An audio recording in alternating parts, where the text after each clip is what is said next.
Back de hoje a gente vai falar sobre Matrix, entendendo melhor como Matrix funciona, uma análise mais aprofundada de acordo com a nossa perspectiva, né? Do jeito que a gente enxerga como a trilogia e o quarto filme funcionam, né? Então é sobre o enredo geral, e aí a gente separa um pouquinho desse enredo e depois fala um pouquinho do quarto, né? Que foi um pouquinho diferente dos outros, né? Dos outros três. Então tem o enredo principal e depois tem as impressões que a gente teve, que foi meio que mal compreendido, né? O último, né? Então a gente vai procurar aí delinear o que a gente acha. Só para resumir, né? A história se trata aí, né? Inicialmente você dá de cara com o Neo, né? Que é o personagem principal. Ele é um que lida com programação. Ele trabalha no ramo de programação de dia e à noite ele é um hacker, ele faz trabalhos paralelos na área, né? De invasão de sistema ou de criação de programas maliciosos ou não, né? Fica muito claro isso. E ao longo do filme ele sente essa sensação, né? De inquietude e tal. Ele entende que o mundo tem alguma coisa errada com o mundo em volta dele. E dentro dessa realidade que ele concebe, ele olha em volta, ele vê assim, que é tudo muito degradê, que parece que as pessoas, assim, é um tipo de controle invisível, mas existe um controle nas pessoas que ele não sabe falar ao certo o que é aquilo e por quê. E aí o enredo se torna todo em volta disso, de que é um mundo simulado, né? É um mundo que foi todo feito através de uma programação para enganar as mentes das pessoas que estão plugadas nesse sistema, né? Que estão vivendo, que na verdade tem um corpo plugado na vida real, numa matriz principal que as máquinas usam como energia, né, para manter todas as máquinas funcionando na vida real. Acabou o mundo depois de uma guerra, né, entre máquinas e humanos, e todo o enredo se centra em volta disso, né, do Neo, que é supostamente, né, é um salvador de toda a raça humana, da liberdade humana, para conseguir acordar daquele sistema de controle das máquinas, para todos eles, ou quem aceitar, né, ser liberto, e para Zion, né, que é a cidade real, que fica dentro da Terra, que foi completamente destruída, né? O céu está todo coberto, né, por fumaça negra, tal. O mundo não é mais o que é concebido dentro da simulação da Matrix, né? Então, o enredo, em linhas gerais, é esse, né? Acontece dessa forma e tem todos os personagens e fatores que ajudam isso, né, a chegar num momento final, que se tem meio que uma redenção da humanidade, entre aspas, né? Que a gente sabe que é momentâneo, porque foi um acordo de paz que não ia durar muito tempo entre máquinas, né, e seres humanos, que aí termina no terceiro, né? Sem falar do quarto. Para a gente entrar mais nessas minúcias, a gente falou em linhas gerais como é o resumão, né? Direto de como funciona o filme. Agora a gente vai começar a analisar o que a gente acha ali, né? Dentro das metáforas, dentro da filosofia, o que cada um deles tem como perspectiva em cima desse filme, né? Desses três filmes. E já deixar claro para todos aí que estão nos acompanhando que Matrix dá margem para muitas interpretações e ele pode ser encaixado em diferentes metáforas que existem, né? Então, desde o lado religioso, desde o lado de modelo econômico, né?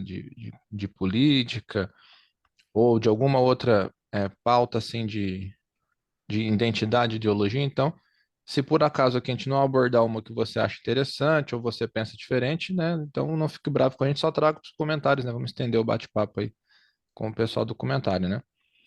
Então, Matrix é uma metáfora muito louca, né, cara? E eu lembro do meu primeiro contato de tentar entender o que que era aquilo, mas por que essa discussão do que é o real, do que é o verdadeiro? Você já começa a pensar, poxa, será que o fato de te fazer pensar já é legal, né? Fala, nossa, mas imagina se um negócio desse é verdade, eu não tô vivendo porcaria nenhuma, eu só tô aqui num estado de inconsciência, né? E eu tô vivendo um grande sonho, né? Uma grande ilusão, na verdade, né? É um mito da caverna, né? Dentro da mitologia grega, e depois Descartes também, em outra forma e outra parte ali do que ele escreveu, né? Em relação à sociedade, né? Depois, mais à frente, a gente vai falar um pouco mais sobre isso. A Alegoria da origem. caverna, se não me engano, né? Isso, Naquele compilado chamar República, né? De Platão. isso, exatamente. E aí tem um povo que vive dentro de uma caverna, virado para frente ali do paredão, não tem acesso à luz que vem de fora, tal. E o máximo que eles veem ali são as sombras, né? Sombras das pessoas que atravessam, chegam perto da luz, mas nunca atravessam para o outro lado, para o lado externo, né? Fora da caverna. E aí um belo dia, um desbravador chega lá, atravessa, vai para o outro lado, ele tem um problema, né, de visualização, até a gente pode fazer já remeter à primeira, né, em relação ao Matrix. O Neo ele é tirado da Matrix, quando ele sai, o corpo dele meio que tem aquela descarga, né, que é uma cena deliciosa, né, bem nojenta, né, parece que tem uma Nossa. gosma que envolve ele cai, desce, sobe e tal, vai pela tubulação, a máquina cata ele, leva ele para dentro da nave deles, né, que é Nabucodonosor. Depois a gente vai explicar o porquê que tem o nome dessa nave, Nabucodonosor, né? Que todo mundo conhece, inclusive quem leu a Bíblia, né, conhece mais esse nome. Mas o que acontece? O Neo, ele nunca usou os músculos dele nem os olhos dele, porque ele estava dentro da caverna, entre aspas, né? Ele estava no mundo simulado, então ele nunca usou o corpo, os olhos e tal. Tanto que quando ele vai tentar enxergar, a luz ofusca ele e o Morfeu fala assim: aguarda, aguarda, Neo. Você tem que trabalhar em cima aí, porque você nunca utilizou. Você é como se fosse uma criança dentro de uma placenta, né? Dentro da mãe e tal. Você nunca utilizou seus músculos, os olhos e tal. Nunca foi testado a isso. Se a gente fizer com o paralelo com a mitologia, né? De Platão, o primeiro, quando sai, ele tem problema, ele não consegue enxergar direito, ofusca o sol, né? E tal. E depois que ele se Ele estava num habitua com ambiente aquilo. escuro e sai para a claridade, né? Isso, e é um mundo desconhecido, é um mundo que não se tem noção do que era lá fora. O povo só vivia dentro da caverna. E aí o que acontece? Quando ele sai da caverna e consegue se habituar e ver que tem um mundo gigantesco lá fora, ele tenta voltar e levar o povo para fora. Só que, como a realidade, como a verdade, a liberdade, né, o sistema de controle da Matrix, muita gente ali tem que escolher pelo caminho da liberdade, sair do sistema, né, não aceitar o sistema de controle. Muita gente não aceita e outras pessoas aceitam. É o que acontece na mitologia de Platão, né? Tem pessoas que não vão querer, tem medo de fora. Não importa se tem um cara que fala que aquilo ali tem o mundo todo para ser desbravado lá de fora e que pode confiar, porque vai ter gente que não vai confiar e vai querer a zona de conforto, né? Do que já conhece ali em volta, da caverna, né?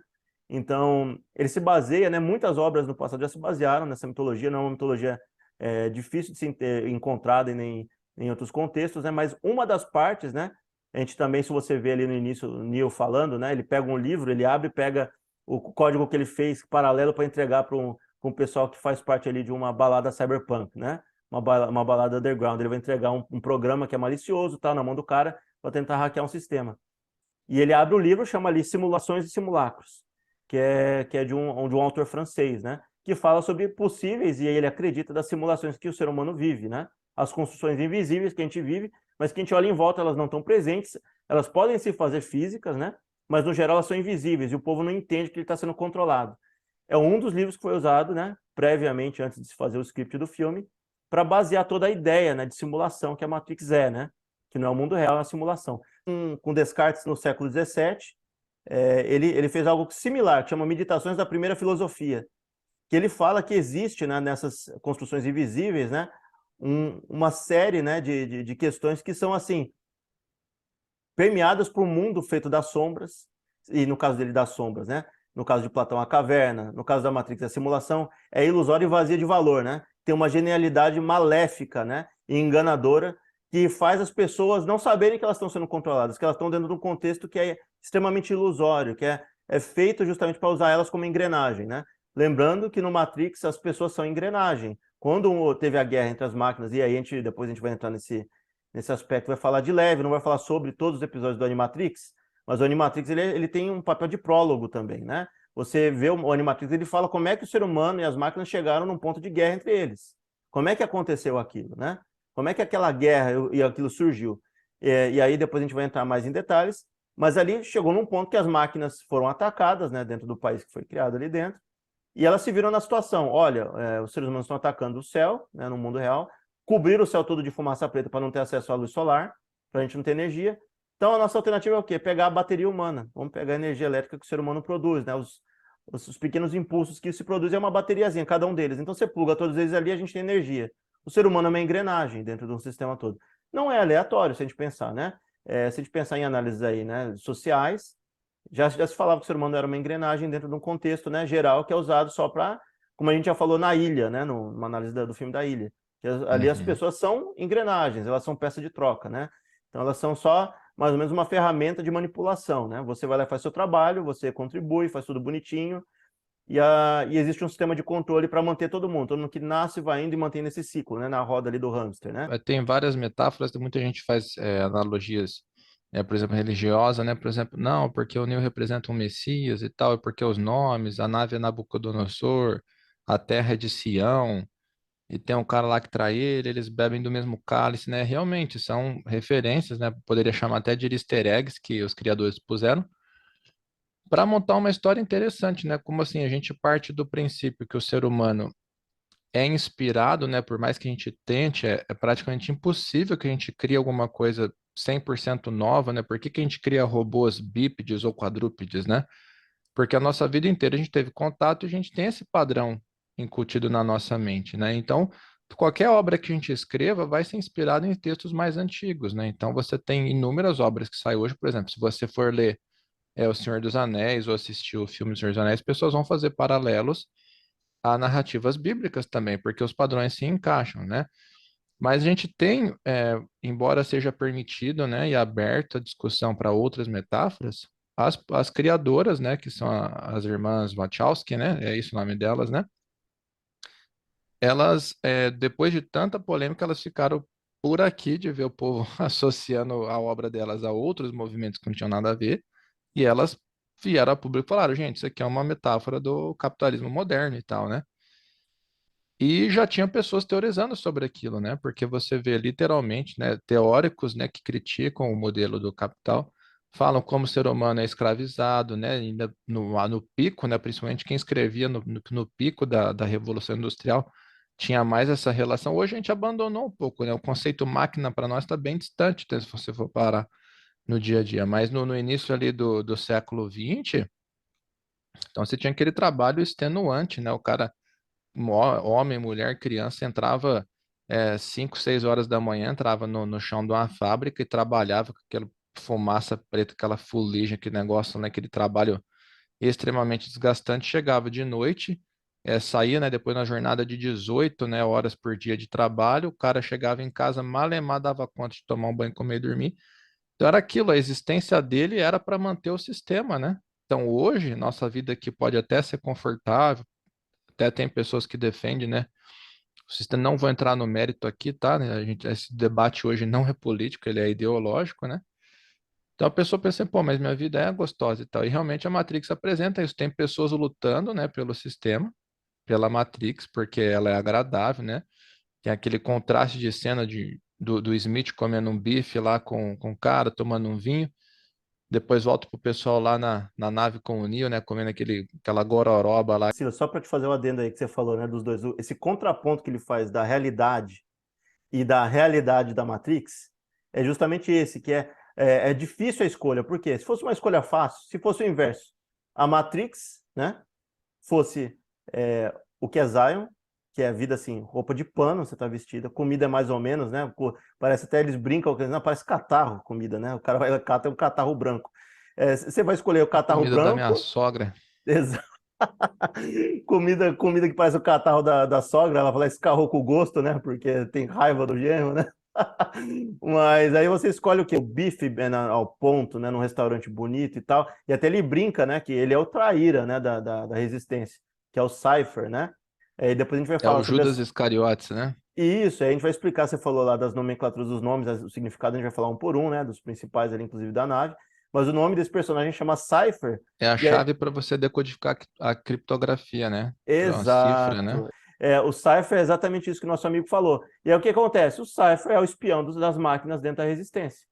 E aí ele vai lá e começa a comparar. Assim, você sabe, ele começa o diálogo com o agente Smith, ele pega o bife na mão dele, mastiga, assim, você sabe, né? Eu sei na minha cabeça que esse bife não é real. Isso aqui não existe. Mas quando eu ponho na minha boca, todos os impulsos elétricos, né? Que aí o Morpheus fala toda hora pro Neo, né? Que as sensações são falsas, né? Que é tudo criado pelo seu cérebro, né? Ele vai lá e cita: eu sei que são só impulsos elétricos que estão me informando. É a Matrix que está me informando que isso aqui é gostoso, suculento e a mordida é uma delícia. Aí ele olha para ele e fala assim: ignorância é uma delícia. Ele fala isso, né? Ignorance is bliss. Ou seja, ele prefere, ele é o cara que escolheu. Eu não quero o mundo real. Eu não quero o Zion para mim. Eu quero a Matrix. E ele falou assim: então, duas coisas. Eu vou te dar, entregar como um bom ratinho que eu sou, né? O Cypher era um rato. Vou entregar para vocês o Morfeu. E aí ele insiste: você vai me dar os códigos de entrada no sistema de vocês. Eu não sei isso, só o Morfeu sabe. Ele olha. Mas eu, com uma condição: eu quero voltar como um grande líder, quero viver como um rei na Matrix. E aí o Smith vira para ele e fala assim: tá bom, Mr. Reagan, dando a entender que é o presidente dos Estados Unidos. Ele vai voltar como um presidente, como um líder de Estado, né? Um cara que conhece que a existência do mundo real, mas vai iludir o povo, né? Vai ser o engraçadão, enganador, né? O cara da política que a cada 4 anos vai lá e engana o povo para continuar naquele mesma roda, né? O Naquele mesmo. Reagan, que é embaixador do neoliberalismo econômico nos Estados Unidos, né? Exato, e E se só para fecha aí a metáfora, né? A só metáfora se mexe, se fecha aí exato. em relação à crítica ao capitalismo que o Silas falou há pouco, né? E só para aproveitar que você fez aí brilhantemente o trecho do Cypher, né? É aí que muita gente coloca na tese, né? Do Cypher, né? Vendendo ali, traindo, né? Entregando o Morfeu pro Smith, né? Em troca ali de uma vida boa, de um conforto, né? É mais ou menos ali o que acontece com Judas, né? Ele entrega Jesus por 30 moedas de prata, né? 30 moedas de prata que daria para ele ali uma vida tranquila, né? 30 moedas de prata era muito dinheiro, né? E aí, o que que acontece? Também fazendo um paralelo da política, né, dos nossos líderes, que eles não são do povo, eles não estão para defender ali. Então o Cypher, quando ele é reinserido na Matrix, ele seria, né, porque ele foi morto, né? Ele não foi, ele vai fazer um Uhum. acordo com o opressor dele, entre aspas, né? Vamos fazer um acordo com a máquina que quer controlar ele. Não jogou ele de volta, né, meu amigo? Ele morreu ali. Mas o fato é, outros líderes que acabaram sendo assim, conhecem que existe a vida real e a Matrix, são líderes que ajudam a controlar o povo, né? São pessoas que Sim, ajudam a manter o povo na roda, né? Não deixar o povo sair da linha, né? Para você entender, assim, o agente Smith, né? Dentro, a gente vai falar um pouco mais aprofundado mais à frente sobre ele, mas ele é um sistema de controle. Talvez as pessoas não gostem, né, da definição, mas é dentro das autoridades que mantém o povo dentro das rédeas, né? Dentro das regras da sociedade, para não deixar eles escaparem da Matrix, para não deixar eles virem com o sistema abaixo, entendeu? Para não deixar o Neo chegar lá e mexer onde ele quiser, né? Não pode deixar ter um cara lá que começa a mexer na programação do sistema, né? em E paralelo é o cara assim, por exemplo, você falou o político, né? Pô, o cara se vende pro sistema, ele é da humanidade, ele faz parte da galera ali, né? Ele sabe que, pô, muita gente vai se ferrar. Foda-se, né? Eu vou ficar bem, eu vou ficar por cima, então tá bom. já falou sobre esse contraponto aí. A Matrix é extremamente agradável, né? E a gente já pode fazer um pezinho lá na frente. Quem viu o Matrix 4, eles vão lá e atualizam, é como se fosse uma Matrix rebutada, né? A gente acha que a guerra acabou, porque vamos pensar o seguinte, né? Você vai lá e faz uma paz com os seus opressores. Os donos dos seus corpos que estavam usando como bateria, eles precisam do contingente. Eles não têm alternativa. A luz solar não entra mais. Os seres humanos estão plugados num sistema. Eles precisam da energia do ser humano para fazer a roda girar. Né? Literalmente a roda deles girar. Precisa de energia para as máquinas girarem, para gerar energia do corpo humano, que é outra metáfora em relação ao sistema. E aí se tem uma paz. Vamos manter um contingente. Como é que essa paz ia rolar, cara? Vão libertar todo mundo, porque no fim do 3 aparece assim, as mentes acabaram sendo libertas, né? Porque teve uma paz, aí todo mundo, a parcela que aceitou o que queria, foi aceita e foi mandada para Zion. Quem não queria continuou na Matrix. Mas aí, as máquinas tendo acesso a uma tecnologia que reproduz os seres humanos em laboratório, ou fazendo eles, né? Entre e sai, eles viram esgoto, né? Usa a vida inteira, fica velho, descarga neles, faz outro ser humano e põe de volta na máquina. Qual que é a garantia que eles não iam voltar a fazer ser humano para alimentar ali do lado? Será que eles iam manter aquele sistema de controle? E aí a gente vê lá no 4, e aí não vamos entrar no mérito também, porque a gente vê, né, já um relacionamento humano, uma simbiose maior. Máquinas que optam em estar do lado dos humanos e máquinas que não querem mais estar dentro da guerra. Máquinas que participam da guerra, outras não. Briga entre máquinas, né? No 4 introduz isso de leve no meio dos discursos. Se você observar e ver de novo, né? Tem uma conversa entre a Niobe, né? Virou a nova líder de Zion, junto com o Neo, e o Neo olha para o lado e tem um monte de máquina que replica. Ele pega o código e refaz o morango, refaz as coisas do mundo real, né, do mundo da Matrix para o mundo real. Então você vê que tem uma mudança de configuração de guerra, não é mais só humano contra máquina, agora tem máquina contra máquina. Mudou-se as guerras, né? Mas você vê que o sistema de controle em cima das pessoas, e para não deixar elas saírem, né? Sejam os novos humanos que foram inseridos ou não, é o seguinte: vamos tentar deixar a vida deles ainda melhor. Vamos dar. Tem a cena do elevador que tá todo mundo ali focado no celular, e o único que tá descontente com o jeito que as coisas estão, ele tá se sentindo fora do lugar, é o Neo. Ele tá olhando em volta, tá todo mundo dando risada sozinho, né? Olhando para uma tela de celular. Tem aquela cena clássica que aparece nos trailers, né? E depois você vê o conforto da vida. Na época era a maravilha da sociedade do século XXI. A gente já está em outra sociedade que não tem aquelas mesmas linhas de controle. É outra, né? As pessoas estão plugadas no sistema 24 horas por dia. Ela não precisa ser só plugada na Matrix, né? Não tem só um cabo aqui atrás no mundo real. Agora você tem um cabo no mundo real e um cabo na Matrix. A Matrix está te controlando com o celular ali, com tudo em volta. Então o sistema de controle avançou, o conforto avançou, as pessoas estão numa zona de conforto muito maior, e aí tem um tópico aí, só para deixar, né, para não falar aí o vídeo inteiro, tem uma fala no meio que o Neo começa a conversar no mundo real com um cara que vai prender ele, porque ele não podia ter pego, fazer uma coisa específica que a Niobe não deixou ele, né? E aí ele catou e ele entra na cela dele e ele pergunta, conversa com o cara e no caminho ele vai conversando. E o cara fala pra ele, boa era a sua época, viu, Neo? Na época lá dos anos 2000, sei lá o ano, né? O ano real de fato, né? Do mundo real. Porque naquela época as pessoas tinham avidez por serem libertas. As pessoas queriam aquela liberdade. Hoje em dia ninguém quer, todo mundo tá cagando pra isso, né? O povo quer ficar na Matrix e aproveitar as maravilhas da Matrix. Ninguém quer vir pra cá. E aí que o paralelo, né, com o modelo econômico se aprofunda, porque você vê, enquanto está sendo garantido ali mais ou menos o mínimo, né, até você começou o raciocínio e você acabou não concluindo, né? Se fosse o contrário, né, se a vida real fosse o pessoal comendo aquela gororoba e tal, e se a Matrix fosse a gororoba e a vida real fosse o bife, né?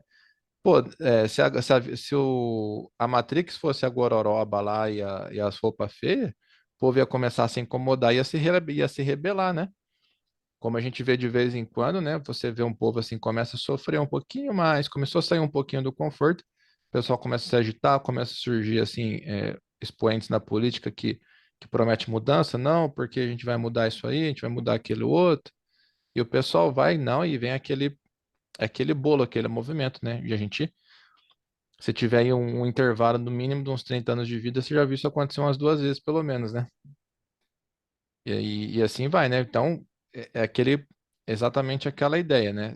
Existe, né? Esse sistema, existe essa matrix, ela vai consumindo, consumindo, consumindo, mas ela tem que ter cuidado de entregar pelo menos o mínimo de volta, porque senão o sistema é de colapso, né? Você começa a ver gatinho preto passar duas vezes aí no.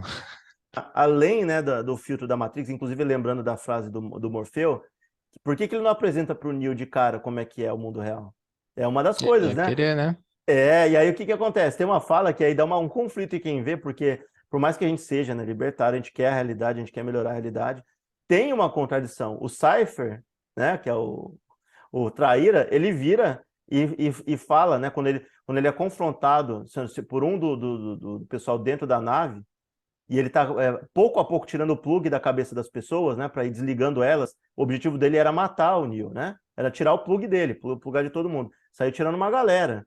E por circunstâncias, né, não tirou do Morfeu, nem da Trindade, nem do Neo, mas tirou dos outros, foi tirando. E aí ele vai, num desses discursos de conversa que ele tem com os caras que estão lá de fora, que nasceram na Zion, né, no mundo real, perguntando por que ele fez aquilo. Aí ele falou assim: se aquele Morfeu do Carvalho tivesse virado para mim e falado que o mundo real era isso em volta aqui, eu ia mandar para ele enfiar aquela pílula dele lá, bem no meio Onde o do sol não bate, traseiro né? dele, exato, bem ali dentro. Mas esse cara não me avisou e eu não estou sabendo o que está rolando. Eu cheguei do outro lado, eu quero é voltar para a Matrix, meu amigo, eu não quero isso daqui. Como tem muita gente que é assim, você vai lá e critica, fala de coisas e as pessoas não entendem, não é destruir tudo, né? Tem gente que quer destruir, tem gente que quer melhorar.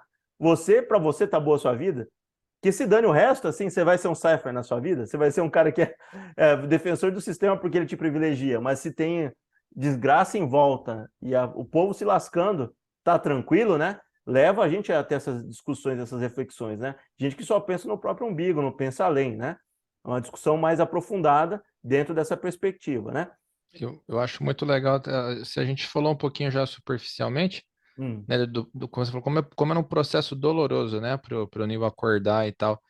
E é mais ou menos, e aí serve para qualquer tipo de analogia, né? Você confrontar verdades que você tem dentro de si é muito doloroso, cara, né? Então, eu passei por isso, né? Eu tinha uma convicção religiosa numa direção, e num determinado momento da vida eu fui confrontado, né? Fui contestado e passei pela mudança, né? Então foi, puta, cara, mas ao ponto de você já saber no seu coração, você já sabe que não tem volta, mas você fica tentando de alguma maneira evitar ou negar aquilo, né? Então é um processo difícil mesmo. Eles expressaram muito bem na obra, no filme, né? O Neo sofre demais ali pro despertar dele, né? Como é que a gente entende, né, concebe essa realidade? A gente cria essa realidade na nossa cabeça, que não é só também fruto do externo. A nossa cabeça, para lidar, e aí eu não vou entrar no campo da psiquiatria, né, da psicologia, né, e tem profissionais melhores que isso, mas a gente concebe certas realidades, a gente cria programações para nossa cabeça para a gente enxergar a realidade, né? A Matrix é uma programação, ou seja, para a mente aceitar aquilo minimamente, até tem uma conversa com o arquiteto, né? Do 2 por 3 ali, que ele vai lá e fala que o ser humano recusou de cara, quando tentou colocar uma programação perfeita na cabeça do ser humano, de um mundo perfeito, que era tudo lindo e maravilhoso, o ser humano começou a questionar aquilo, porque o ser humano é tão habituado a sofrimento e É bom demais para ser verdade, né? exato, imperfeições, que ele começou a olhar em volta, e disse, mas isso aqui não é real. Isso aqui não é real, eu vou para a realidade, vou procurar a realidade. Muita gente começou a tentar fugir da Matrix porque era muito perfeita.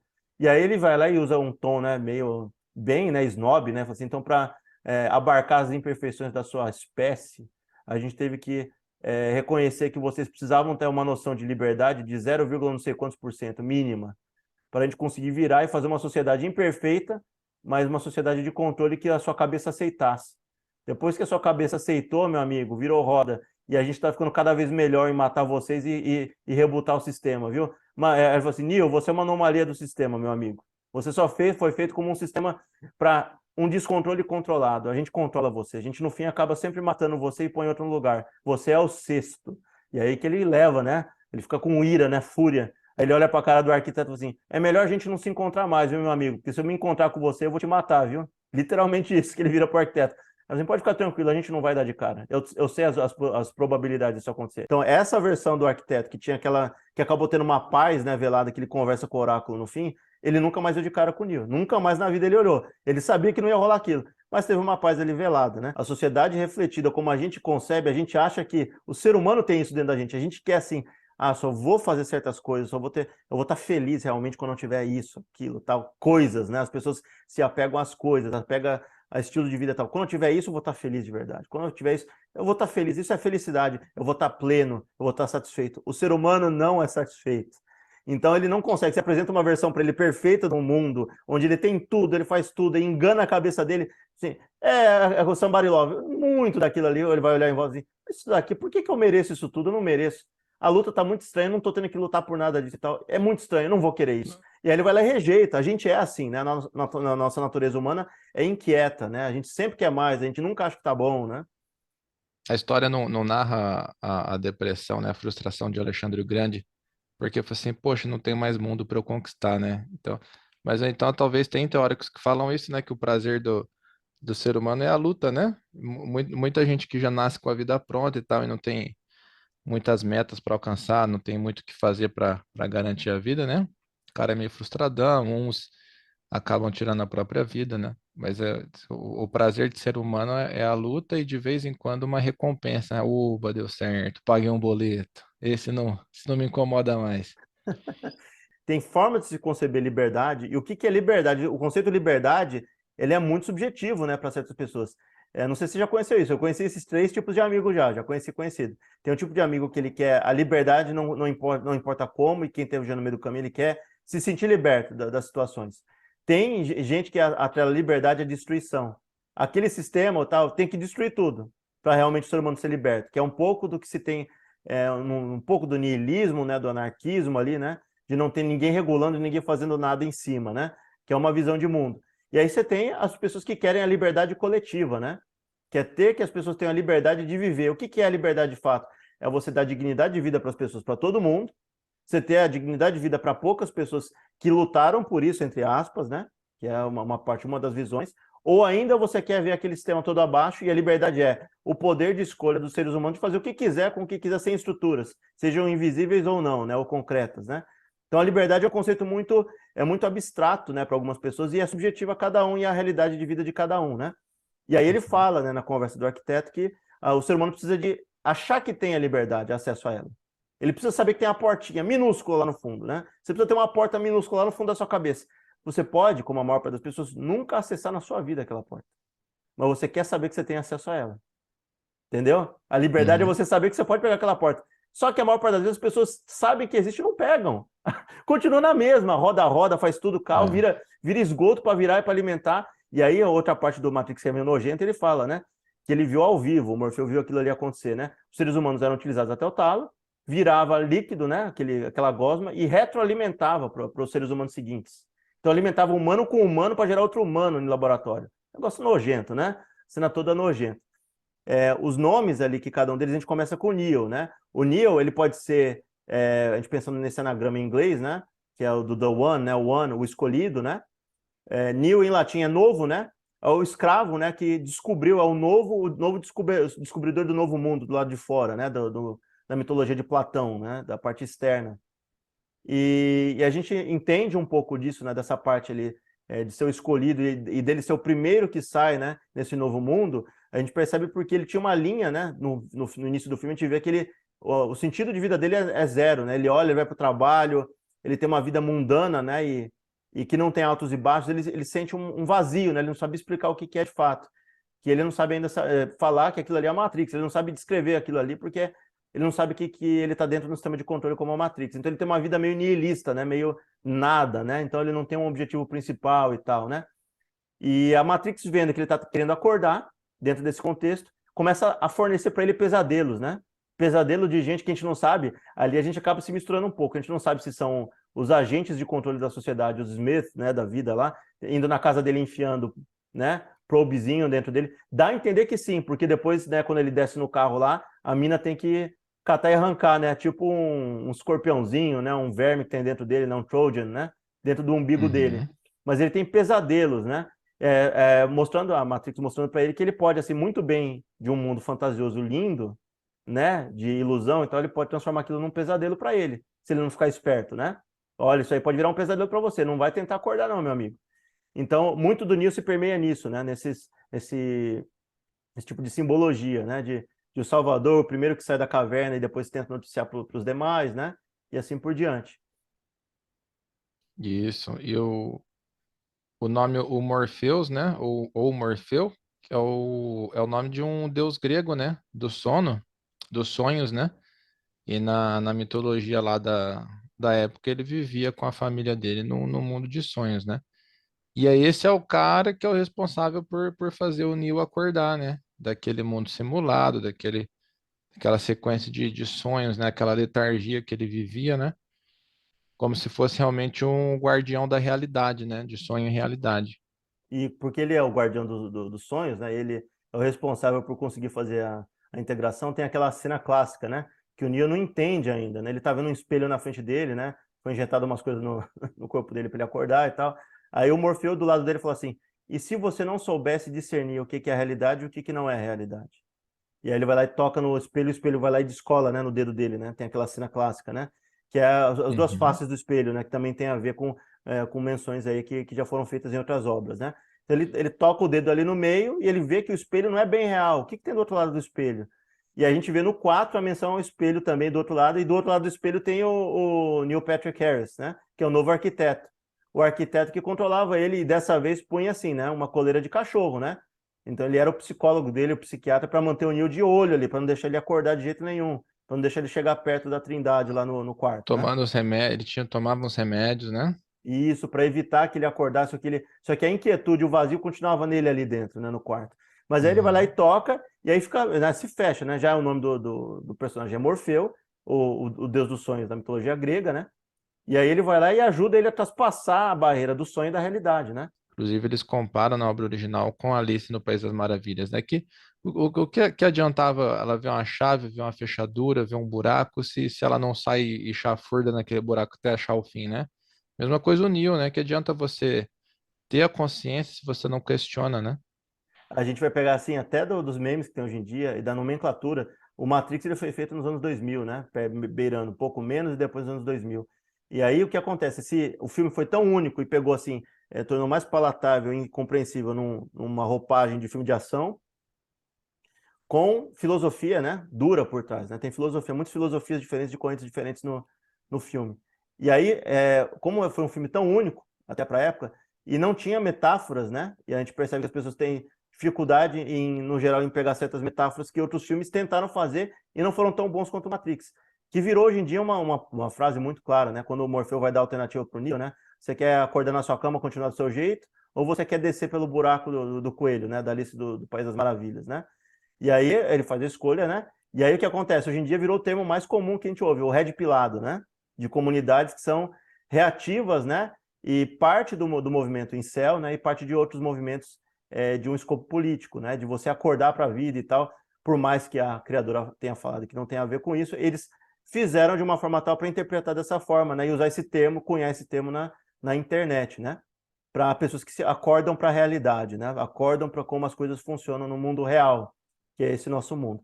Só para a gente fazer um paralelo como até hoje, apesar de ser anos 2000, a gente está fazendo 2022, o filme é relevante até hoje e é pego as analogias até hoje e são transformadas, né, para movimentos diferentes, quer alguns que a gente concorde ou não, mas foi adaptado e o filme tem essa relevância de até hoje ele ser relevante na formação, né, de gírias, né, e de como o povo dialoga com esse filme, né. A Trinity, né, ou a Trindade, se remete à Santíssima Trindade, mas assim, porque ela é, como é que eu posso falar isso? No início do filme a gente vê isso muito claro. Ela migra entre o mundo real e o mundo ilusório, né, o mundo de sonhos, ou a Matrix, de uma forma muito fluida, né? Ela tá dentro de ela comunica com o Neo, né, do outro lado da tela, né? O Neo ainda não sabe quem é que tá conversando com ele e tal. Ela fazia parte do mundo dele antes, né? E depois ela vazou, né? Ela foi liberta, né? E ele tinha essas dúvidas que tinham por trás. E a Trindade tem isso, tem a ver muito com essa possibilidade, essa faceta que ela tem, a multifacetada, né? Que na Bíblia tem a ver com Deus, e no caso dela é porque ela migra entre mundos, né, com facilidade, né? O mundo o ilusório de sonho e o mundo real, né? Ela migra de um para o outro com facilidade. O Cypher a gente já falou, né? Que é o famoso traíra, né? E que nosso amigo Silas já explicou muito bem, ele era o traíra ali, né? Que ajudava as máquinas ali, depois abriu esse portal mais à frente ali para até o agente Smith entrar e tentar matar toda a resistência ou acabar com ela, né? O agente Smith é o programa dentro da Matrix, né? Ele é criado para manter a ordem, apagar com os programas ou usuários problemáticos do sistema, né? O sobrenome é comum na língua inglesa, assim como Silva é no Brasil. E a função dele é manter os humanos em estado de sonho e não acordar. Então, ele não quer que haja esse despertar, né? Que tenha esses questionamentos. É quase como uma função de autoridade manter a ordem dentro do sistema atual, né? Ou a metáfora para a luta contra o sistema. Muito. O arquiteto é o cara que é o programa principal, né? É o mestre, né? O mainframe, o cara que faz a programação da máquina principal que regula tudo que tem na Matrix, né? Desde a gravidade, tudo que tem que ser feito ali dentro, ele regula, ele que desenhou o sistema. A gente vê essa conversa entre ele e o Neo, né? No 2 entre 2 e 3, né? E a gente sabe que muito do que a Matrix é e ela foi concebida foi para manter o sistema de controle nos humanos para serem utilizados, né? Então, esses são os personagens principais, assim, que saltam, né, mais à mente ali. E só para a gente terminar, Nabucodonosor, ou Nebuchadnezzar, né, que é o nome da máquina, da máquina não, da nave que Da leva nave? eles, isso, mas que leva eles no mundo real, né, na Zion, né? Zion, novamente, é a Terra Prometida, né, do povo judeu e é usado realmente como um paralelo direto, né, a Terra Prometida dentro do mundo para aquele povo lá que está lutando contra as máquinas embaixo da Terra, né, perto do magma, né, perto da onde é mais quente, porque o Sol não bate mais na Terra, né, nessa realidade, né? Na guerra entre humanos e máquinas acabou tirando o acesso ao Sol. Então, por isso que eles precisavam ficar embaixo da terra, né, no contexto, né, da guerra. Nabucodonosor era o governador lá, né? O rei da Babilônia, na época que Israel era cativo em Babilônia, né? Tempo antes de Cristo. E Nabucodonosor era um dos prisioneiros lá e Nabucodonosor teve um sonho e foi chamado quem pudesse decifrar os sonhos deles, né? Dos sábios da terra. E Daniel foi o único que conseguiu falar o sonho dele e dar a interpretação, né? Então, E depois disso, aí, Daniel foi feito governador, inclusive, no reinado dele. a nave que está ali é a decifradora de sonhos, né? Fazendo um paralelo com Nabucodonosor, teve um sonho, ninguém conseguia decifrar, e para o Neo conseguir decifrar, entender e conceber a realidade, metáfora, né? De ajudar a decifrar esse sonho, né? Esse mundo que era ilusório e agora ele está no real e ele tinha dificuldade em conceber. Então ele estava nessa nave que ajudou ele a transitar do mundo das ilusões, da Matrix, para o mundo real, né? É um artigo de fora, né? Fala que a neurociência ela avançou de tal forma que se descobriu que o ser humano ele tem um certo tipo de conflito que não tem como você tirar ele de dentro dele, que são as duas diferenças de córtex, né? Os da ala direita e da ala esquerda, né? Que é o pragmatismo, né? Que você pensa as coisas de forma racional, que é o que a Matrix tenta apelar para o ser humano, para ele conseguir ser enganado, pega pelo lado pragmático, né? O sol, o ar, a gravidade, tudo ali funciona como se fosse o mundo real, o pragmatismo. Mas ela não consegue tapear no plano ali da intuição, né? Da fé, né? Que é a outra parte do córtex cerebral, que é justamente a parte, né? onde as máquinas não conseguem simular. Você não consegue simular, de fato, essa inventividade, essa criatividade, a fé, acreditar no não existente, né? Que são conceitos abstratos, né? É o desenvolvimento humano do abstrato, ela não consegue acessar. E a Matrix é muito isso, essa dicotomia de dois lados, né? São dois lados do córtex, dois lados cerebrais, que o ser humano sempre vai ter essa contradição. Para conseguir conceber realidade, ele vai pegar o pragmatismo, o que ele vê, o que ele cheira, o que ele come, os sentidos, né? E vai confrontar com o que ele acha que é de realidade, com o que ele constrói na cabeça dele, né? E muito disso daí a gente vê em momentos que o Morfeu, no início, para tentar convencer e o Neo não aceita, ele fala assim, Neo, naquela sala branca, né, com a TV mostrando e mostrando como é que é a Terra, o mundo real, né, para ele conceber aquilo ali, segurar a mãozinha dele para ele entender como é que é o mundo real, ele vira assim e fala assim, Neo, você sabe, né? A gente foi transformado numa bateria. Ele vai lá e mostra a pilha, né? Uma bateria, pilha. E aí ele vira para ele e fala assim, você sabe que quando você cheira, você come, você faz isso tudo. Na Matrix é muito simples. São nada mais do que impulsos elétricos dentro do seu cérebro. Você está sendo simulado isso. Você faria isso na vida real, você tocaria as coisas, faria. Só a única diferença é que tem uma máquina, uma programação no meio do caminho que molda a sua concepção de realidade. Então não significa que porque você sente, porque você cheira, porque você toca, porque você se alimenta, olha, que aquilo seja real. Entendeu? Aquilo ali é uma construção da Matrix para sua cabeça Uma entender programação. isso. E aí ele tenta pegar do lado ali para questionar as realidades, para ele poder acessar o outro lado do córtex, né? A fé, a intuição e tudo que não é concebido, né? Tudo que foge além do lado pragmático, né? Esse lado é a pulga atrás da orelha, né? Exato. Você não sabe o que que é, ele fala, Mas moça. e se, né? Exato. Aí eu ia, se me deu mais uma, que a gente vai vendo as frases, né, do meio do filme, a gente que já viu muitas vezes já vai lembrando. O Morfeu, quando está sentado na cadeira, ele vira, né, e fala pro Neo, você aqui, você segue a sua rotina, você ajuda a velhinha na frente da sua casa a carregar o lixo. E à noite você vai lá, é um hacker que tenta vir abaixo com parte do sistema. E aí, assim, mas você sabe dentro de você, você não sabe explicar o que que é, mas você não sabe explicar, tem alguma coisa errada em alguma coisa ali que você não sabe conceber, é da intuição, é da fé, mas você não sabe o que que é, tem alguma coisa que está fora de lugar. E agora eu vou te mostrar o que que é. Ele mostra as duas pílulas, né, que é para acessar a Matrix. Então tem isso, né? Para acessar esse lado da intuição, da fé, de você ir do abstrato, né? Você precisa espairar muitas vezes do que você tem concebido, do que você tem doutrinado e do pragmatismo, né? Você olha as coisas como elas são, entre aspas, né? Da forma concreta, e você não vê o que é essencial, que é invisível aos olhos. Para cunhar aqui, né? O Pequeno Príncipe, né? Do Exupéry, né, cara? Então, você vê como é que tem conceitos, mitologias e várias definições ali dentro que acabam intercambiando, não tem uma fonte única, né? Para ter feito o filme. O filme se alimentou de várias. Outra fala que é interessante aí do Morfeu, ele fala, e ele vai lá e depois que ele consegue trazer o Neo para entender como é que é a realidade, ele vai lá e desenha mais ou menos para ele, assim, olha, a Matrix ela é uma prisão, ela é uma prisão para os seus sentidos. Ela cria uma redoma onde você não consegue de fato conceber todas as multiplicidades da realidade, todos os cheiros de fato e tudo, né? Porque ela vai lá e cria uma redoma com uma paleta de cores, uma paleta de cheiros, tudo dentro ali concebido, tanto que tem até uma conversa no Matrix, que é o nome do menino, o apelido dele é Mouse, né? Porque ele é pequenininho, né? Ele acabou morrendo no primeiro, né? E ele olha em volta, ele dá uma olhada em volta e fala assim, olha, você sabe isso daqui, né? Isso aqui que a gente está concebendo, que parece um catarro que a gente está comendo aqui, né? A comida. Isso daqui é feito à base de cereais e frango. E a coisa mais estranha que eu lembro é isso. Tudo na Matrix tinha uma par de coisa que tinha gosto de frango. Por que será que as máquinas escolheram o gosto de frango e não de peixe? E não de não sei o que, ele vai listando, né? Quer dizer que as máquinas elas tinham preguiça, ou talvez, os seres humanos são muito limitados. Começava a repetir. E aí essas que eles chamam no filme de glitches, né? São falhas de sistema, porque o ser humano começa a questionar quando a mínima coisa que aparece no meio do caminho. Mas peixe tem gosto de frango tem gosto de frango, tudo tem gosto de frango. Por que tudo tem o mesmo gosto?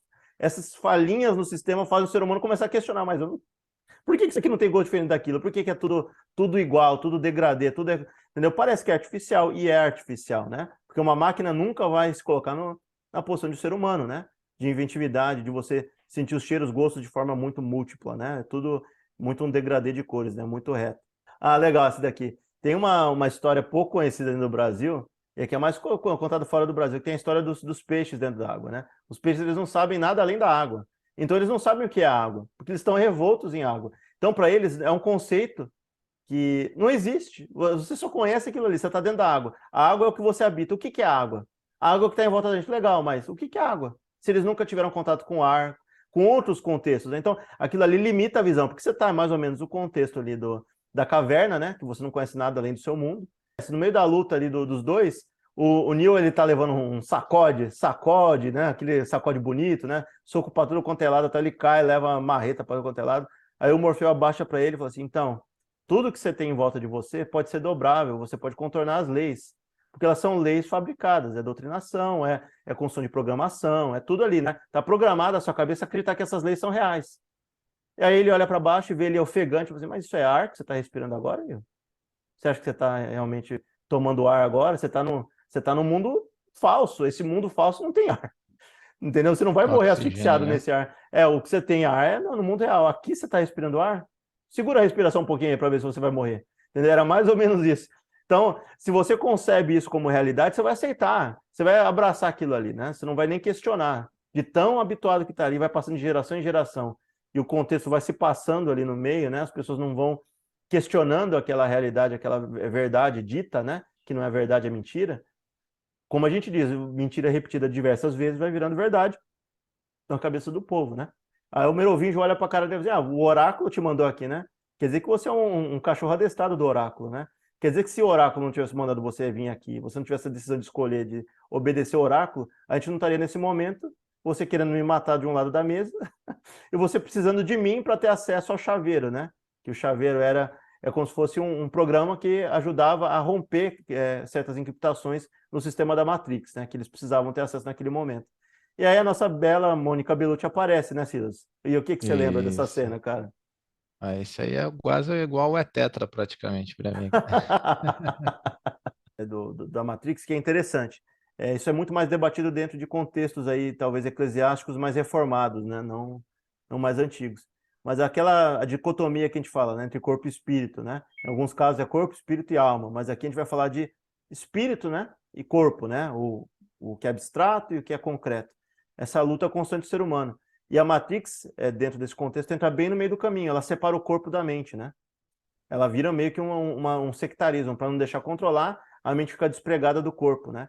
E isso é uma coisa que sempre entra em voga, é uma discussão que sempre se fala, né? Sobre o que de fato a gente concebe e é o nosso sentimento mesmo, é o que a gente tem de espírito, né? Que a gente sente por dentro, né? Quando a gente fala assim, a gente sente lá dentro, batendo fundo, né? Em algumas sensações que a gente tem. E outras que a gente sente assim, ao comer sei lá, um bolo, ou tocar né, bater na mesa, são coisas assim que são mais concretas, que o corpo se comunica ou passa essa sensação que é Pisar impulso descalço na elétrico. areia.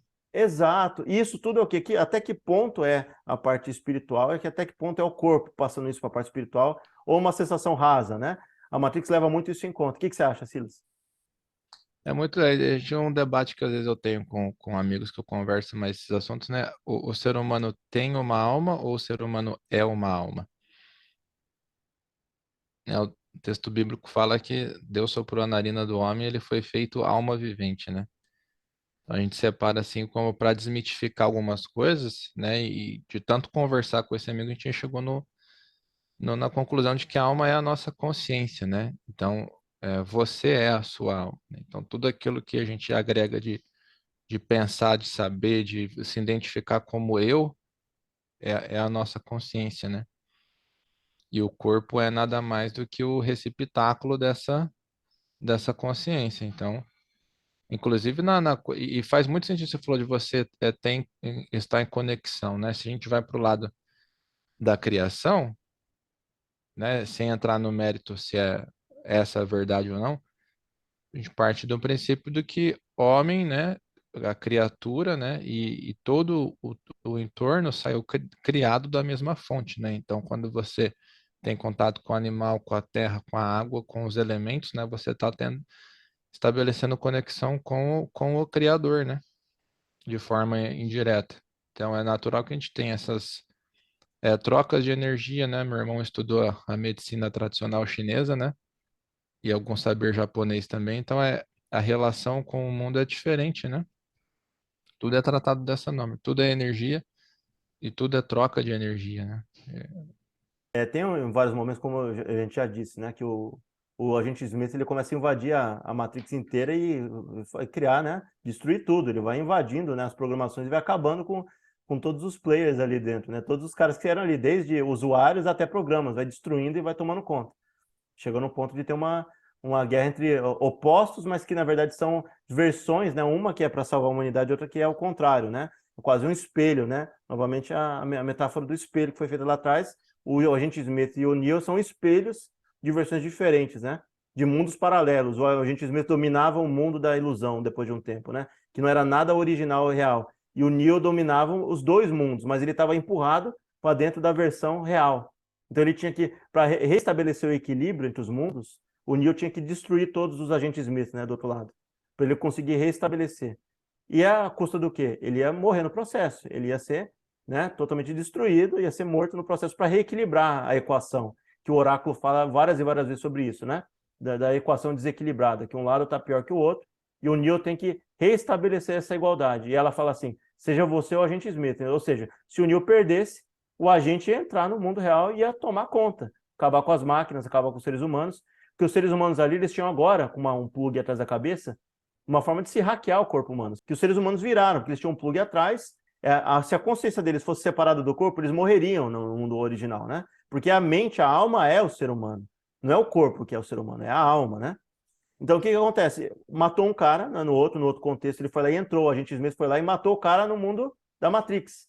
E tomou o corpo do cara dentro do mundo real. Ele virou o receptáculo do agente Smith. Tanto que você via nas cenas ele se cortando, né? Porque ele odiava aquela forma humana dele. Ele era um programa de computador, um programa feito por máquina, dentro de um corpo humano falho, né? Com dores, né? Com cansaço, suor. E a gente lembra bem daquela cena clássica do Morfeu falando com ele, né? Ele vai lá e passa o dedo na testa dele, né? Com nojo dele, assim, olha, vocês foram feitos para viver, ó, nojo disso aqui, né? Isso aqui, ó, esse mundo, né? Que é fétido, né? Ele olha para a cara dele, ele tem nojo do ser humano e acabou dentro de um corpo humano, né? Que ele tinha ódio daquilo, ele não queria estar ali dentro, né? E ali é até complicado a gente falar, porque tem perspectivas diferentes, mas se a gente observar o que a gente tem feito com o mundo atualmente, né, a gente está atacando tanto a parte, a gente faz parte desse contexto, a gente já falou isso várias vezes aqui, né? A gente faz parte da natureza, quando você pisa na areia, quando você mexe com as coisas, tal, a gente faz parte desse contexto. E tem um momento que, por mais que a gente não goste, né, da figura do agente Smith, ele fala um comentário interessante. O ser humano é o único das criaturas na Terra que ela não procura o equilíbrio com os demais, ela não vai lá e tenta, né, entrar no contexto e gerar um equilíbrio do ecossistema. Ela, na minha opinião, não é, é complicado, é controverso falar isso, mas ela é um vírus, ela chega, toma conta do local, destrói tudo, usa e vai para outro lugar. Assim, uma espécie desse tipo não merece a Terra que foi dada para vocês. E a questão é, por mais que você não goste, a gente começa a pensar, será que a gente merece? Seja porque você que acredita no Criador ou não, a Terra foi dada na nossa mão. O que a gente está fazendo com a Terra? A gente está acabando com ela, está destruindo tudo. E a gente merece a Terra que foi dada na nossa mão para a gente fazer do jeito que a gente está lidando com ela, né? É uma coisa que faz a gente pensar um pouquinho, né? O agente Smith, ele vai lá e pega. Se você tem uma fissura, uma corrupção, né? Um glitch, né? Uma falha de sistema. E aí o que acontece? Ele vai lá e desobedece o sistema. Ele era um agente do sistema de manutenção de controle. Ele é mandado, ele é deletado, porque o Neo vai lá e no fim do primeiro, né? Ele destrói ele, pega em pedacinho e usa ele como um receptáculo, né? Mas ele tinha que ter a alternativa, que é a alma do programa. O programa tinha que voltar para a parte ali que era dos programas deletados, né? Que depois a gente vai saber disso no 2, né? Tem um diálogo que a gente vai falar um pouquinho mais à frente sobre que é um cara que é um personagem indiano, mas ele é um programa, né? Ele tem a família dele, é um programa que fala sobre as conexões. A gente falou sobre conexões antes, é interessante. Depois a gente vai falar. Mas o que acontece? O agente Smith, ele chega num belo momento que ele opta em não obedecer, ele corrompe o sistema. E a gente sabe que nosso sistema ele é muito frágil, a nossa democracia hoje, né? Se ela tem uma fissurinha, se tem alguém, sei lá, utilizando o poder de forma indevida, é despótico, né? Ou ele vai lá e faz nepotismo, então começa a ter problemas nas fissuras, o povo fica com raiva e quer destruir com o sistema inteiro. E ele, o que ele descobriu? Com essa fissura, ele consegue vir abaixo com o sistema inteiro. Se não tivesse o Neo para parar ele ia destruir tudo. Então, o que dá a entender, né? Pegando por essa perspectiva, né? Que talvez o sistema só consiga ser corrompido, entendeu? De uma forma ou outra, né? Lembra que o oráculo fala, né? De uma forma ou outra essa guerra vai acabar, para o nosso lado ou para não, ou para o outro lado. Porque o sistema foi corrompido, ele foi quebrado no meio. Resta saber quem é que vai reconstruir esse sistema. Que depois, mais à frente, se eles descobrirem, as máquinas vão lá e vão ter que reconstruir. que o Neil Patrick Harris refaz, né, no quarto. Mas o que acontece? A gente sabe que, através de revolução, se você destrói alguma coisa e você não tem, de fato, uma ideia clara e não tem uma sociedade, né, com um molde para ser reconstruída da forma correta, você só vai dar lugar para outra coisa pior acontecer, vai corromper, vai vir um sistema abaixo inteiro e outra coisa pior ou igualmente ruim vai tomar o lugar dele, né? Isso fica muito claro, né? Inclusive tem um agente novo, né? O Smith vem numa forma nova, né? Nessa versão 2.0 aí da Matrix, né? E ele invade os outros agentes, né, também no processo, né? Ele sai catando os caras Uhum. indo para cima, né? E só para terminar essa parte do 2, no 2 tem um diálogo que aí o que acontece? Acontece uma coisa bizarra, né? Ele transpõe o poder dele para dentro do mundo real e aí, na hora que ele não está habituado, como ele não estava habituado a usar os sentidos dele tudo lá no início, né? Os olhos e tal, o Neo foi tentar parar umas máquinas no mundo real, ele desmaiou. E aí esse desmaio desconectou a alma dele, ou a cabeça, a mente dele, né? Do corpo. E o corpo ficou lá no mundo real e a mente dele foi meio complicado de citar isso, né? Mas parece um purgatório. Ele vai para um lugar que só o homem, o piloto do trem consegue acessar. E esse piloto do trem é controlado pelo Merovingio, né? Que é tipo um rei franco, né? O nome dele Merovingio vem de um rei franco antigo, né? Dos franceses ali, mas da parte da Germânia também, né? Da Gália, né? Antiga, né? Não é bem franco. O franco não é França como é hoje, né? O território era diferente. Mas esse nome advém disso, né? O Merovingio vai lá e não vai liberar, porque ele tem agora quem? O Zap na mão dele, né? Ele tem o Neo, né? A mente dele está estocada lá, largada lá numa estação de trem que ninguém tem acesso. Tanto que o Neo ficou tentando com a cabeça dele contornar, ele vai, atravessa os buracos negros, volta e fica girando igual um louco lá. Rola nada, né? Ele está no buraco negro, né? O buraco negro da força, né? Seja bons ou ruins para quem estiver vendo aí nesse momento. Mas, mas a questão é a seguinte, é que tem ali o trem, o dono do trem, na verdade, pau mandado do Merovingio, e aí ele tem uma conversa nesse momento, porque tem programas que estão entre estações e eles param no meio do caminho, né? E começa a ter essa conversa com o Neo. Aí ele começa a entrar na questão que a gente conversou sobre conexão, que o ser humano precisa da conexão com a Terra, e a gente não sabe disso, a gente tem muitos problemas hoje em dia, né? Muita gente antissocial, problema mesmo de ordem, né, de depressão, então a gente não perde a habilidade de se conectar com os outros, mas a gente foi feito para se conectar com os outros, né? Para a gente se dialogar, conversar e tal. E aí o programa começa a conversar com eles, então eu fiz um acordo com o Merovingio, que eu vou ser deletado, vou pro negócio, em troca da vida da minha filha e da minha mulher, que tá ali do lado. Aí o Neo olha pra cara e diz, mas vocês são programas, como assim? O programa ama? Aí o programa vira pra cara dele e fala assim, amor não é uma exclusividade humana, amor é uma palavra. Depende do tipo de conexão que você faz com essa palavra. Se você tem o conceito por trás, a programação do amor no processo, né? O amor é um sentimento programado. A cabeça, ele se inebria disso, né? Ali o que tem entre o Neo e a Trindade, né? Ali no contexto, dá a entender assim, é uma programação. Os dois tiveram a intenção de ter esse laço para conseguir salvar a humanidade. Você escolhe as conexões que você faz, não só o amor, né? Quando você pega uma palavra, a palavra é um conceito. Alguém pode ouvir pela primeira vez uma criança que nunca ouviu na vida e amor não serve nada para ela. Ela só vai descobrir quando a conexão entre o corpo e a alma é feita, né? E aí a palavra está no meio do caminho. Você tem ali uma conexão que dá sentido àquela palavra. A palavra não tem sentido por si só. Você solta amor para uma criança que acabou de nascer, ela não vai saber o que é amor. Ela só vai saber a partir do momento que ela abraçar a mãe, né? Vai sentir o calor humano e tal, aquela conexão É gera o amor, né? físico-químico, né? Exato. E aí você cria uma palavra para falar aquilo ali. E os programas também podem fazer isso de uma forma sintética. Criar o amor e fazer conexões entre eles. Então não é uma exclusividade humana, né? Outra parte ali do filme. E aí o que a gente vai falar agora? Sobre o Animatrix, tem vários episódios, vários desses episódios são muito bons, quem quiser ver pode revisitar, mas são episódios que falam sobre um corredor, um moleque que está no colegial e tal, experiências de vida de transição entre o mundo ilusório e o mundo real.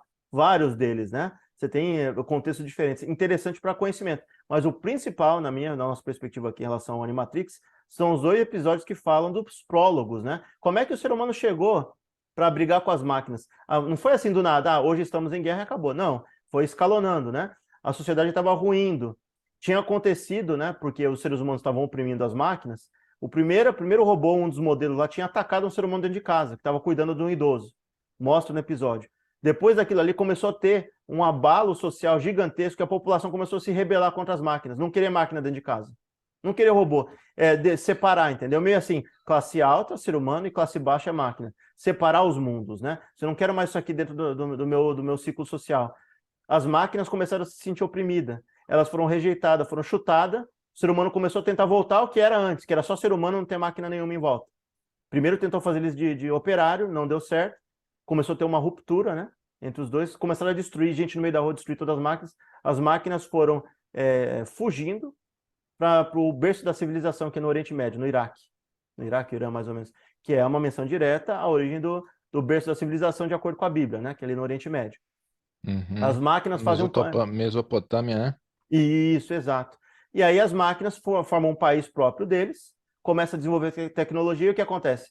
Máquinas vão ficando cada vez melhores, elas começam a dialogar entre elas, e as máquinas vão, tecnologia em cima de tecnologia, melhorando e ficando cada vez melhores. O ser humano olhando de fora, preocupado, porque o oponente muito forte está sendo formado ali. Se eles quiserem acabar com a gente não pode deixar eles desenvolverem. As máquinas, vendo isso e vendo o medo humano, mandaram dois representantes robóticos para a ONU, para conversar na diplomacia. Os representantes pegaram o martelo e vieram para cima dos dois. Mataram, genocídio dos dois. Acabou, não tinha representante robótico. Aquilo foi uma mensagem de guerra. A diplomacia, né, que eles tinham levado lá para conversar, não teve conversa, foi na marreta. Como a gente sabe que o ser humano é. O ser humano é assim, é de impulso, foi lá e tacou. E aí o que as máquinas começaram a fazer? Começaram aos poucos a entender, olha, não vai dar para ficar humano e máquina junto nessa terra. Vai ter que ser um ou outro. Impraticável, né? Isso, e aí o que acontece? As máquinas começam a trabalhar no lado bélico, o ser humano começa a ver que as máquinas estão se armando e começa a fazer tudo que tem ao seu alcance, jogar bomba atômica, jogar para todo quanto é lado. Só que o que acontece? Os humanos morrem, as máquinas não, porque bomba atômica não faz nada com máquina. E aí o ser humano acaba destruindo o planeta, acaba com o planeta, não se torna habitável para o ser humano, mas ele não pode sair dessa guerra, né, como derrotado. Ele vai lá e atira para o céu. Começa a atirar no céu inteiro, cobre o céu com uma camada espessa de fumaça preta para a luz solar não entrar.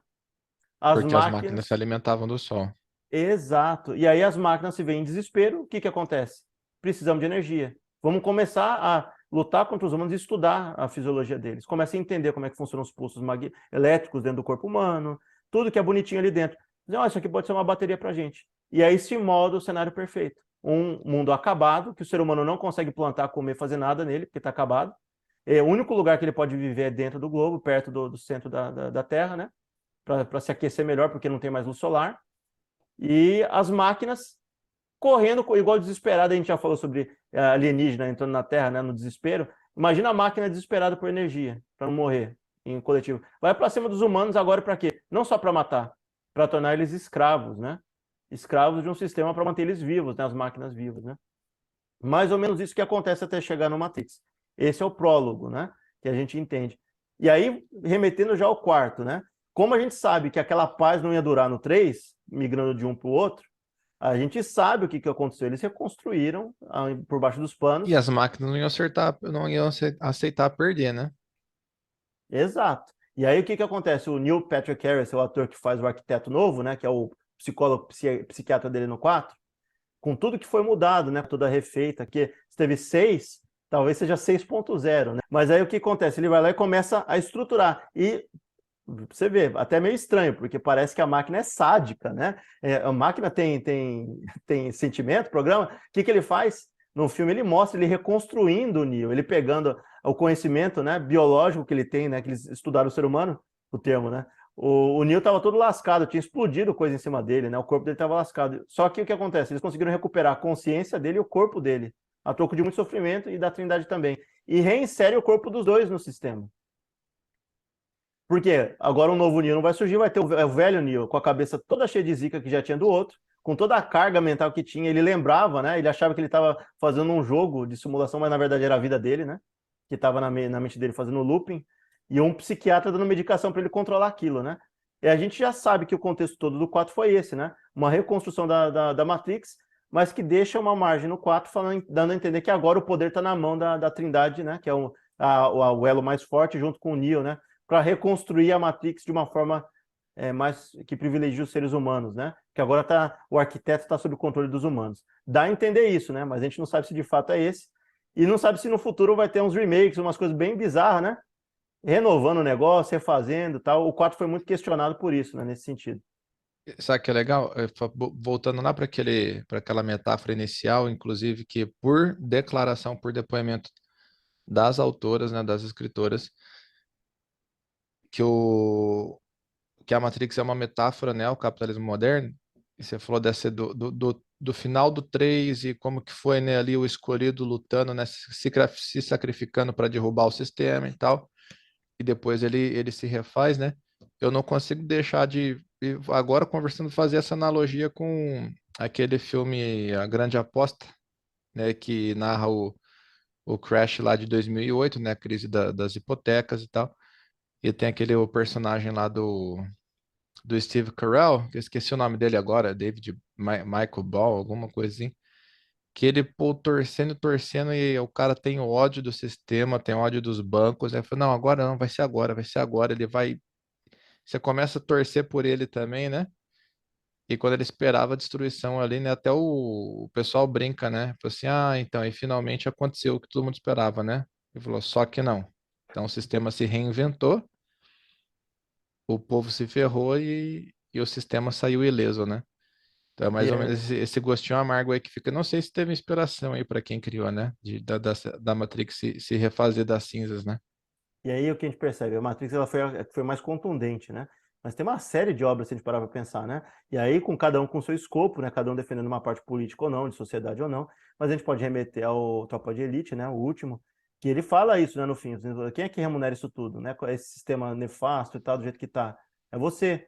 E o sistema, ele trata de trocar as cabeças, né? Ele corta o que tá dando, mostra que alguém vai poder vir lá e querer destruir o sistema, ele vai lá e se refaz ou se reestrutura para se manter no poder, né? O sistema se reconstrói facilmente, né? Ele vai lá e pega e corta o que está sendo necrosado, né? E coloca novas cabeças no lugar, né? É Então a a gente Hydra, tem né? Você corta a cabeça e nasce três no lugar, né? exatamente. Então a gente já tem esse questionamento de sistema e de social já de muito tempo. O ser humano, desde a natureza dele, sabe, né, como é que funciona esse mecanismo. Resta a gente saber como coletivo, né? A gente como combater, né? Que isso também gera corrupção, gera perda, né, de dinheiro, gera vidas humanas no processo, né? Muita gente morrendo, né? Mas é isso. Se você chegou até o final desse episódio aí, muito obrigado pela sua audiência. Seja bem-vindo a se inscrever no canal e compartilhar com seus amigos. Toda quinta-feira às 18 horas tem conteúdo novo, beleza?